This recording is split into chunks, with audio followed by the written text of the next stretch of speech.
नमस्कार, आशाची रसोईमध्ये तुम्हा सगळ्यांचं खूप खूप मनापासून स्वागत। तर आज आपण बघणार आहोत की मटणाचं कालवण किंवा मटण सुक्का आपण जे बनवतो त्याच्यासाठी मटण प्रिपेअर कसं करायचं ते। तर इथे मी अर्धा किलो मटण स्वच्छ धुवून घेतलेलं आहे आणि इथे 3 तेजपत्त्याची पानं घेतलेली आहेत। ही दालचिनी आहे जी आपण बाजारातून आणतो तीच, पण ही आमच्या झाडाची आहे त्याच्यामुळे त्याच्या कांड्या घेतलेल्या आहेत। इथे 4-5 लवंग आहेत, 5-6 काळी मिरी, एक मोठ्या आकाराचा कांदा बारीक चिरलेला, मीठ लागणार आहे आपल्याला, हळद, थोडीशी धना पावडर आणि तेल। तर इथे मी कुकर तापत ठेवला होता, त्याच्यामध्ये आपण तेल टाकून घ्यायचंय।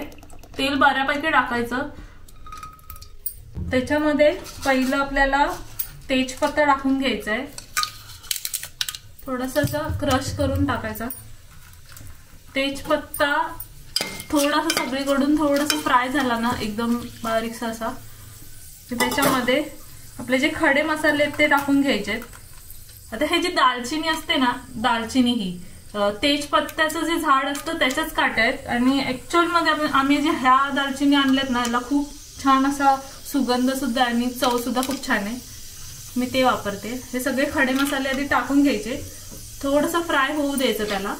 आता हे जे खडे मसाले आहेत ना ते ऑप्शनल आहेत, तुम्हाला जर मटण शिजवताना नाही वापरायचे असतील तरी पण चालतील, पण ह्याच्याने एक चांगली चव येते शिजवतानाच।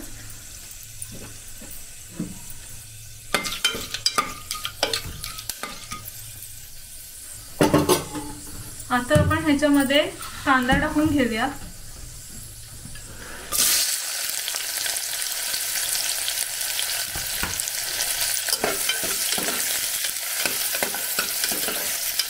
कांदा आपल्याला मऊसूद होईपर्यंत परतायचा आहे, थोडासा ट्रान्सपरंट दिसायला लागला की मग आपण त्याच्यामध्ये मटण टाकू। आता हा कांदा चांगला फ्राय झालेला आहे, थोडा ब्राऊन होत आलाय, तर आता आपण त्याच्यामध्ये मीठ टाकूया। एक छोटा चमचा मिठाचा टाकलाय, कारण मला नंतर मटण शिजवून घेतल्याच्या नंतर पण आपल्याला मीठ टाकायचं। इथे हळदीचा 1 छोटा चमचा हळद टाकायची, धना पावडर 1 छोटा चमचा, सगळं मिक्स करून घेऊ। आता ह्या प्रकारे आपण मटण शिजवून घेतलं ना तर तुम्हाला 2 ते 3 दिवस तुम्ही फ्रीज मध्ये सुद्धा ठेवू शकता। मग त्याच्यानंतर जर तुम्हाला बनवायचं असेल तरी ते चांगल्या अवस्थेत राहतं। त्याच्यामुळे शिजवायची ही पद्धत एकदम उत्तम आहे, कारण त्यात मीठ आहे, तेल आहे आणि हळद आहे, जे हळद आणि मिठामुळे ते एकदम चांगलं राहतं। तर आता ह्याच्यामध्ये आपण मटण टाकून घेऊया।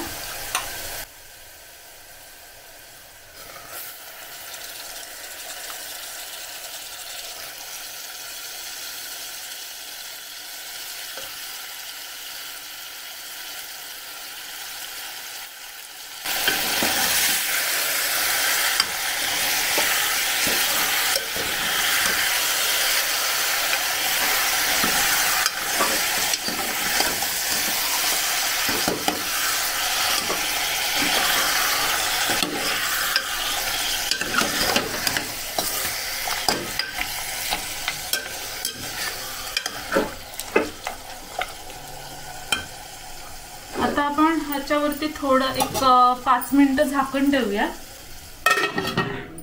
झालेली आहे झाकण ठेवून। आपण इथे झाकण मारलेलं कारण हे जे मसाल्यांचे फ्लेवर आहेत ना ह्याच्यामध्ये जायला, मटणामध्ये व्यवस्थित मुरायला।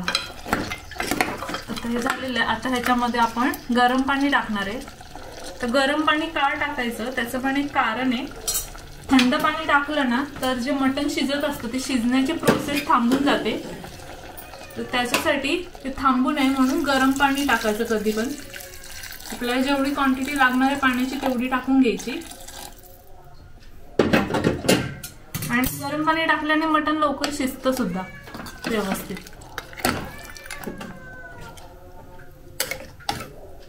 तर आता मी एवढं पाणी टाकून ठेवलंय, तर आपल्याला झाकण लावून घ्यायचंय। आणि आता शिट्या किती काढायच्या ते पण एक महत्त्वाचं आहे। तर कुकरच्या मीडियम गॅसवरती आपल्याला 8 ते 9 शिट्या काढायच्या, तेव्हाच ते मटण एकदम व्यवस्थित शिजणार आहे। तर आता आपण शिट्या काढून घेऊया।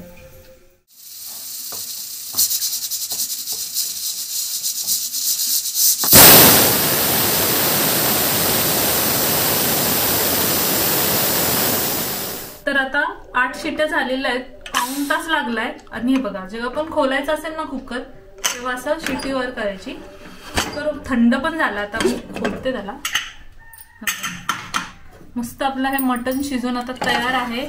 मस्त सुगंध येतोय. जी दालचिनी, तेजपत्ता त्याचा एकदम घमघमाट सुटलेला. शिट्ट्या होत होत्या ना कुकरच्या तेव्हाच, अशी आम्हाला भूक लागलेली तेव्हाच. हे बघा एकदम मस्त शिजून तयार आहे. आता हे याचं कालवण सुक्क ह्याच्यामध्ये अजून ते थोडंफार शिजलं जाईल, तर मी तुम्हाला दाखवते. हे बघा,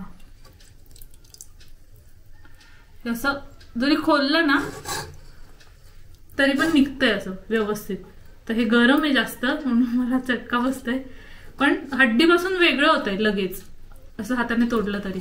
आणि थोडंफार आपलं ते आता कालवण वगैरे बनवायचं असेल किंवा सुक्का बनवायचं असेल तेव्हा ते शिजलं जाईल.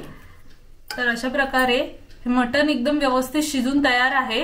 हे तुम्हाला जर अळणी असंच मटण खायचं असेल ना तरी सुद्धा हे एकदम बेस्ट लागतं. आणि ह्याच्यापासून तुम्ही मटण सुक्का किंवा मटणाचा रस्सा मस्त बनवू शकता. आणि तुम्ही ही रेसिपी नक्की तुमच्या घरी सुद्धा ट्राय करून बघा आणि कशी झाली ते मला कमेंट सेक्शन मध्ये कळवायला विसरू नका. व्हिडिओ आवडला असेल तर व्हिडिओला लाईक करा, शेअर करा, आमच्या चॅनलला सबस्क्राईब करून ठेवा अशाच नवनवीन रेसिपीसाठी. व्हिडिओ शेवटपर्यंत पाहिलात त्यासाठी खूप खूप धन्यवाद.